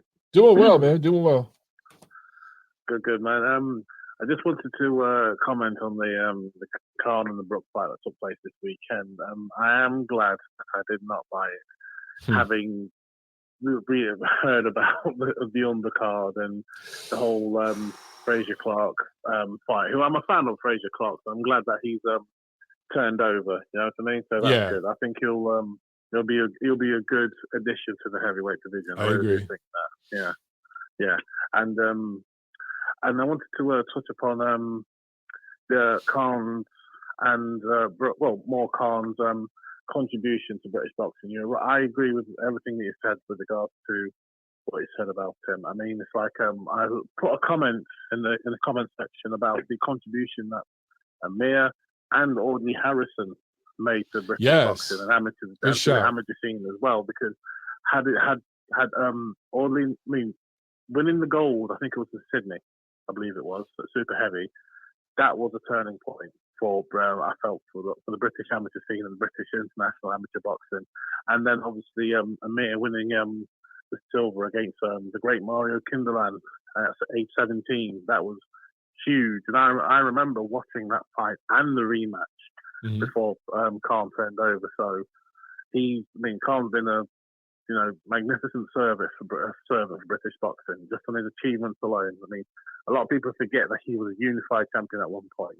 He beat some very, very, very good fighters throughout the years, despite his poor punch resistance. But there are many other great fighters of the modern era who had dodgy punch resistance, to me. So I'm not going to hold that against him. And it's like, especially getting knocked out by Canelo, who outweighed him by about 20, 30 pounds on the night. Do you know what I mean? It's like you get sparked out by the big tooth.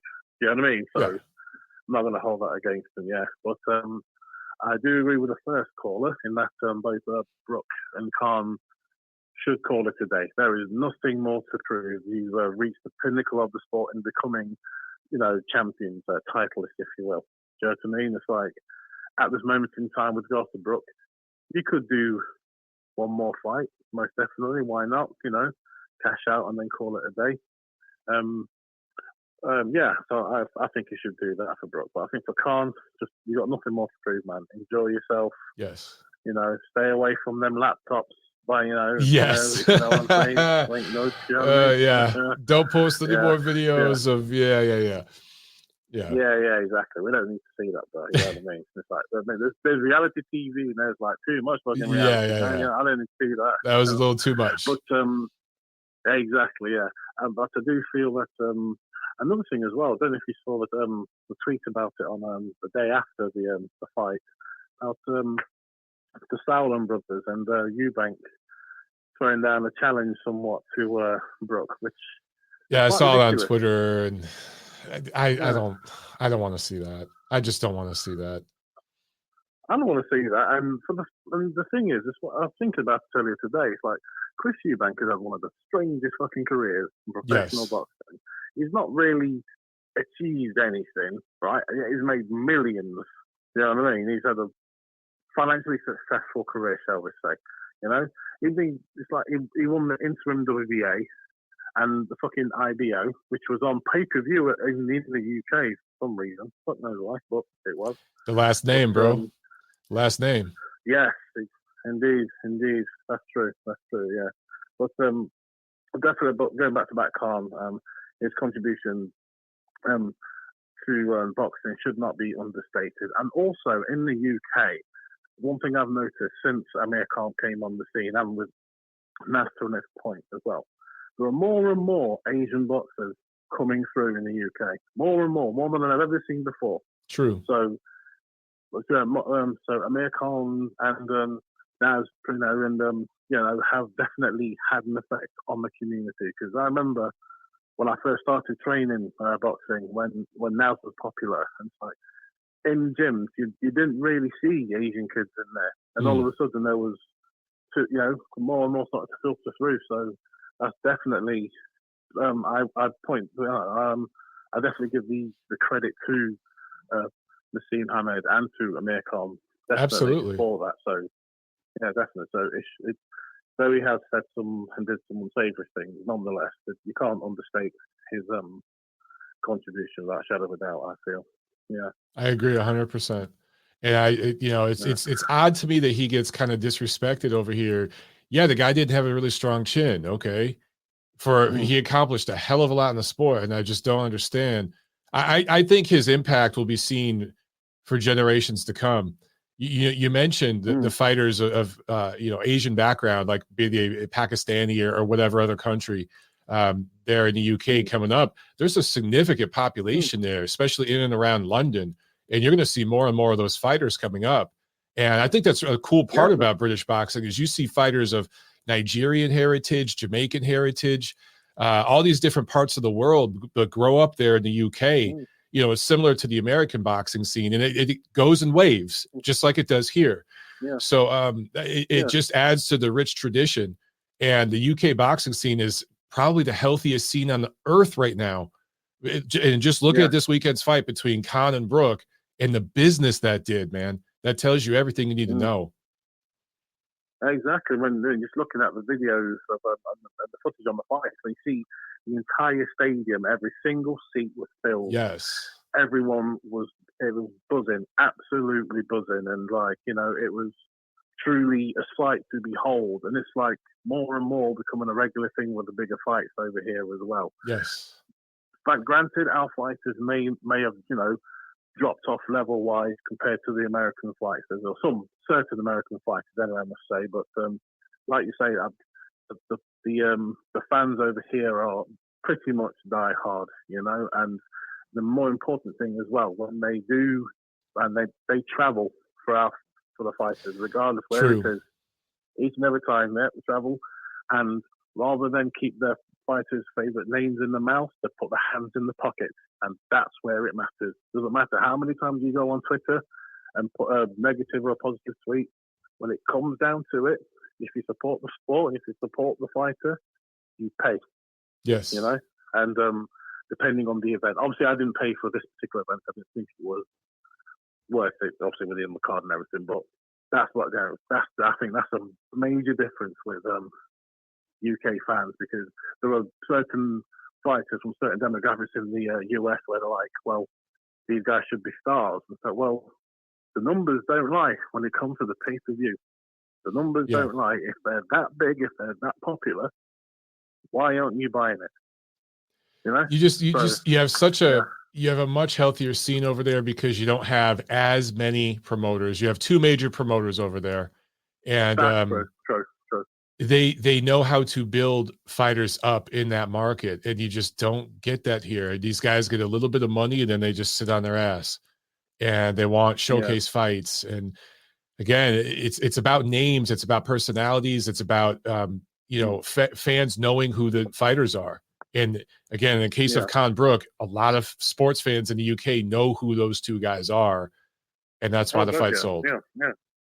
Yeah, definitely. And obviously, please don't take my not like I'm having a go at the American fighters and the American teams. It's just that there's noticeable differences there. Of course, people, if you want your favorite fighter or fighters or a certain stable to get the recognition that you think that they deserve, they need to be in the ring regularly, and it's not happening.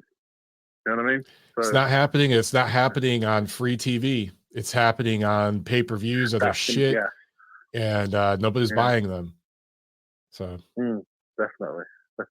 But there's one more question I wanted to ask you before I let you go there, Mike. With regards to the Triple G Murata fight coming up, now I would imagine that's going to do absolutely huge numbers in Japan, absolutely huge, and everything like that. But do you think there is the likelihood for an upset, considering how long both fighters have been out? I mean, I think Murata's been out for 2 years now. You know what I mean? And obviously they've both been part in it, of course. horribly inactive, and I think that there's probably going to be some sloppiness early on. But you mentioned the business; it's going to be the most profitable fight in Japanese boxing history. Just like Kambosos Lomachenko will be the equivalent in Australia. You're going to get 2 huge international fights this spring/summer. Definitely. And I know I said one more thing, but just one more thing there, Mike. I know you probably already touched on it in past shows and whatnot, but with regards to the US boxing scene, what needs to change to get it more? Because obviously there's some really excellent fighters coming through. I'm a huge fan, but of these fighters. But what needs to change in your opinion to like revive it somewhat? Because not revive it, but it does need reviving. Need a shock. I think the business model needs a complete overhaul over here. I look, top to bottom, America still has the best fighters. I mean, if we have representation in every division in boxing, and we have a growing women's boxing scene here. And there are elements of the amateur scene that are growing, even like masters and stuff like that, which helps promote the sport. Even white collar boxing and stuff like that's growing here. So it's healthy in that regard. But these promoters do not work together, and they overpay their fighters. And when so a guy like Devin Haney, prime example, and Demetrius Andrade came on earlier. These guys are getting paid millions of dollars. They do not bring in even 1 million in revenue in terms of the subscribership they bring in, which is nothing to the zone. When I say nothing, I mean nothing. They don't bring 100 subscribers to the zone. Neither of them. They don't bring anything in. They sell a few thousand tickets at most. Neither one of them could sell out a real venue in their hometown. And I'm not saying this to put those guys down, but there are examples of guys that are paid $3-4 million a fight. In the case of Andrade, he's paid that much. And Haney's paid like $2 or $3 million a fight. They don't bring anywhere near that money in because they're so grossly overpaid. That's the biggest reason they don't get fights. It's not because they're being avoided. If they brought a significant, fan base with them or something, they would get the fights. And it's not demographics, because every demographic of fighter here in America can get it done. I mean, there's not a whole lot of Kazakh, half Russian, quarter Korean people in America, but Gennady Golovkin became a very popular fighter. Deontay Wilder sold good pay-per-views. There's fighters of every background here that can do it. You just have to get in the ring, and you have to be exciting, and you have to get people talking about you. And guys like Andrade and Haney haven't. And there's so many of these young guys like them that just won't fight the names. And then you have someone like Tank Davis, who is exciting, but he fights on pay-per-view against B-level opposition. They feed him a Mexican guy or a British guy to beat up on, a B-level guy. and he does it on pay-per-view and 80,000 people buy it. You know, if these guys are all fighting each other on Showtime, on Fox, on ESPN, DAZN, whatever it is, they would have fans, but they just don't. So until the fighters and the promoters start working together and fighting each other, it's going to continue to get more and more streamlined, and that sucks. Minimized, you know. Yeah. Well, I'll let you go any calls, man. So as always, Mike, I appreciate you taking the call, man. Thanks a lot, bro. All right, man. Take care, man. Thanks, Nigel. Have a good night, man. All right, let me. I got a couple super chats here. Let me get to these, and then we can take one more call. Super chat from J&M. Thanks again, man. He says, Mike, I know you've seen D'Mitrius Ballard fight live. Yes, I have, more than once. He says, do you agree he beats Canelo? I think D'Mitrius Ballard is all wrong for Canelo, too sharp, in my opinion. At one point, I thought so. At one point, I thought he could seriously challenge Canelo. I have recently changed my opinion on that, and there's a couple reasons why. I really like Canelo, D'Mitrius Ballard, that fight in May. I think that's a good fight, but Ballard has somewhat plateaued, backtracked, declined. I don't know what you want to say. How you want to word it. Is he playing possum? Maybe. But the one thing about Ballard, and I've talked about this before, he goes straight in and straight out. Straight in and straight out. And Canelo will be able to time that and loop shots over the top and catch him going out. I don't know if he'll catch him coming in, because Ballard does keep his head off the line pretty well and work behind the jab. But when he bounces out, I think that Canelo could catch him. And when he comes in, he can be caught to the body. Canelo will take angles on him. And I'm starting to think that Canelo, I'm starting to be very confident in a Canelo victory in that fight. Possible late stoppage for Canelo over Ballard, but definitely a decision win. And I like Ballard a lot, but he had a really good run there for a while. He's certainly done enough to earn the Canelo fight, but over the last couple of years, not a whole lot, man. Not a whole lot. And I just, how much is he prepared for this style? I don't know. Sam with another super chat. Thanks again, man. He says, is the Ballard fight signed and where? It's not 100% signed yet, but I do expect it to happen. I believe actually the Ballard fight's agreed and they're good. Ballard immediately pretty much agreed to all the terms because he's been calling out Canelo for years. I talked to Ballard 2 or 3 years ago. I was up there in Chicago and talked to him, and he wanted Canelo then. I'm trying to think of what year that was, 2018 or some shit, 2019. But he definitely has wanted that fight, agreed to everything. I imagine that fight happens in like Vegas. I don't know 100% yet. It's the Golovkin fight. They're still trying to get some details wrapped up, but I still think that's the direction they're going to go. Sam with another super chat. Thanks again. He said, did you notice Munguia looked spent as he got the KO? He looked tired and worn out. He did not make weight the right way. He was able to do a few things to help himself out down there. I'm not going to talk too much about that he might not be able to do in a commission like California or Nevada.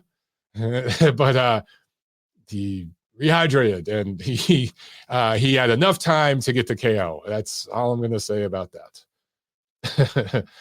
But again, that shit's going to cost him. It is going to cost him big. All right, one more call, and it's from my man CJ. He always has great stuff to say. So let's listen to what he's got. CJ, what's up, man? How you doing? Montero, what's good, man? I got in on the show a little bit late, but, I figured when I ended up looking at my call, I seen I hadn't actually got in since before the Thurman fight. So I know I'd have been on a super chat just like most of the other, freaks that are in here. But I figured I had a little bit of time on the holiday to be able to actually call in. So I ain't going to keep you too long, but there are some things that you just brought up, one of them. Jaime Munguia can end up being the best middleweight in the division, if he gets all his fights in Mexico, because the fact that he made a big deal at the press conference with his interpreter about, people might have thought I fainted or something at the weigh-in. No, I just was resting. Like, no strong body fighter lays down and looks like he's either half asleep or half dead after a weigh-in like that, unless something's really going on. Yeah, we don't want to get nobody in no trouble But yes, in certain, jurisdictions, you're allowed to be able to take a meal Yeah. and be able to rehydrate and come back in. There you go. You said it, not me. All right. You said it, not me. I don't know. Yeah. Hey, I'll take the shot. Pun intended. I'll take the shot. No, and the thing is, you want to see Munguia do something, man. I mean, this is his era. Things like yourself and Dougie had brought up the prospect champion. We know that Munguia got the shot to be able to fight for the 54 belt when Ali shouldn't have necessarily had it either. And that kind of put him on a different track. But at this point now, you've been number one in two different sanctioned bodies. And if there's each one of those bodies has some kind of funky, stank to each one of them. But the thing that I do like about the BO is, and that kind of came off as a joke. I wasn't meaning that. Something with the BO though is that if you're a champion above or below the weight class, if you decide to go up or go down, you can end up becoming the number one mandatory. What's the point of having that belt if you're not going to take that mandatory shot? And against, even if it was against it would have been Boo Boo at that point when he had 160. All things fair, because of inactivity, I wouldn't say that Munguia would have gotten blown out in that fight against Boo Boo. You just want to see Munguia fight somebody at this point. When I saw that I hadn't called you before the Thurman fight, I might be sadistic, but give me Keith Thurman versus Kell Brook loser retires match and put it on Fox, because that, oddly enough, would be a fight that would probably get eyeballs, and you could still do it as a pay-per-view over in England, be it on Sky Sports or Fox or whichever outlet they use over there. And it's a good feeding ground, because we got to look at the belts are going to be kind of tied up with these guys anyways, because if it's an upset with Ugas over Spence, we know that Uncle Al's going to have a rematch clause cooked in for Spence to be able to run it back. And then even if Ugas, fights competitively and he puts some lumps on Spence, which is possible just because of his style, and Spence's inactivity is going to start to eventually bite him, even if he is training hard. You're not going to see Spence bounce right back and go fight anybody that's worth a damn in the second half of the year. That's why they're getting him this fight in April, to kind of give themselves a little bit of a buffer if he doesn't come back through clean. So, why not put, Thurman versus Kell Brook on a Fox card sometime in like that late summer, early fall. Both of them can talk it up a little bit, chocolate brownies, and at the end of the days, for days on end on the press conferences, it could be a good look. Yeah. Damn, I didn't even think about that one. You're right, though. It would do numbers. It absolutely would. And, even though it's not the fight that we want to see coming up next week down in Diego, I wanted to see the Estrada Chocolatito third fight. And with, we first just chatted about it, I was willing to make the ride down to 15 to get down that way. Against Martinez, it still has some sizzle to it. Because we see what happened, like you guys talked about earlier, where, the young gun ends up taking up the spot. I like the passion and, that switch hitting and all that Martinez does. And, he's an Eddie Reynoso trained fighter now, so that gives him a little bit of a bonus kick. But there's something special that we all have to remember when we're watching Chocolatito. And if he's making the weight the proper way and he doesn't drain himself out, I believe he's got enough gas to be able to get to the finish line. And yes, they're going to be in San Diego, so you can't say pure on home cooking. But I still believe Chocolatito has one more good fight left in him. I don't think that he's going to have a letdown because he knew he wasn't getting Estrada, because he can still get the Estrada fight and then go ahead and punch his ticket into the Hall of Fame. But I can't see Chocolatito going past more than 2 fights. But this one right here, I still think he can get this one through. Martinez is coming up in weight, and there's going to be a point, because of how tight of a tactician Chocolatito is, that in one of those exchanges where he's shifting, where Martinez is shifting from southpaw to southpaw to right hand, he'll get caught with something. It may not make him fall, but it'll make him think of how often he really wants to make that switch. And if he makes him lock in on one of those positions, he'll end up being in a tougher fight. He's not going to be able to just free flow it. And we want to see kind of how that plays out. At least I do, with how Chocolatito gets through that fight. Yeah, I can't wait, the man. last thing I'll leave with, because I know that you've been running with a whole bunch of calls and you're doing a marathon Monday on the holiday. Regardless of how it plays out, you've got to give some credit to the way that Shakur Stevenson's been out there firing shots on the Twitter sphere against Oscar Valdez, because it was I go on Twitter occasionally now at this point. I don't keep it active on my phone, but when you want to get like that the quote sources said that somebody did something, Coppinger. You go on to Twitter and you take a look, and there was a post that Oscar did, just saying, basically the translation was like, taking a reflection of the day, preparing with the coffee, and then Shakir came off the top rope talking about, keep everything on the up and up, champ. Make sure your coffee doesn't have that issue that you had with the tea. And just knowing that he's going to put that out there, one, it's funny, but two, he's making them accountable because, again, we're in an era where we've got to think that those things could happen. Because we talked about, I think, when it was the Plant Canelo fight, where sources had said that fight was basically a done deal, and people in the industry knew that the fight was going to happen about a month before it got announced. But when did it get announced? Right around 7 weeks before the actual fight. And we tend to know what typically that 7-week window means. And this fight here, it was on the signing table for months on end. Uncle Bob had already talked about he was going to do it. When it officially get announced, about 7 weeks. And then you even saw the BC try to jump in and throw a little shield. Well, Valdez has been in the clean boxing program, which yourself so eloquently has put on multiple videos and even solo videos. They don't have the pure resources to truly test out enough times to make the efforts that they want for the clean boxing program to actually hit. Right. So take that for what it's worth, ladies and gentlemen.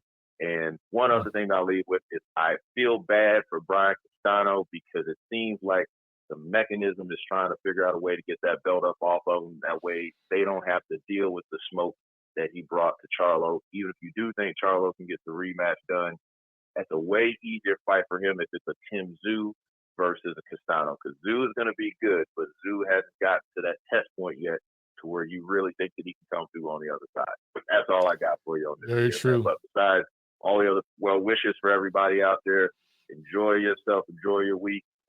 We'll catch up somewhere along the line because we're finally getting into the fight season.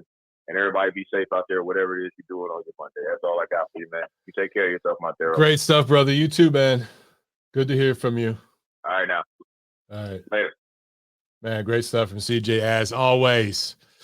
All right, guys. That's it. Almost 2 hours chock full of talk. And I think a good hour of it was phone calls. So good stuff as always, everybody. And enjoy your week. Have a good, productive week. And we'll do it again Friday over on my channel, Montero Unboxing. All right, guys. That's it for this episode. 302 is in the books. Peace.